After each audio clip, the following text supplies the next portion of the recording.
In this episode, we'll learn how to add new suppliers and vendors using Edgetrack. But first, let's quickly understand the difference between a supplier and a vendor. A supplier is the source of goods or raw materials. For example, a company that provides steel to a manufacturer or a wholesaler selling inventory to a retailer. Now, a vendor is a seller of finished goods or services. For example, a company selling software licenses, utilities like water or electricity, or a contractor providing delivery services. Now that we understand the difference, let's go ahead and add a new supplier. First, click on the Purchases icon on the left side. You can click the plus icon to quickly add a supplier or vendor, but in this case, we'll click on Suppliers. Adding vendors follows the exact same process.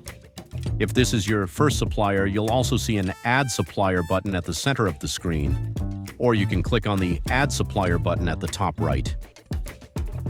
Let's start with the basic information section. Enter the name. This can be the company name. This is the only required field. All other fields are optional. You can add a contact name, along with email, phone number, website, and address.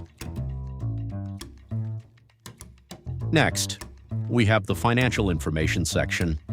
This is also optional. Here you can enter the tax ID number and registration number. You can also select payment terms, currency, credit limit, and the current balance if applicable. Then select a supplier category, for example, raw materials. You can also assign a rating to the supplier.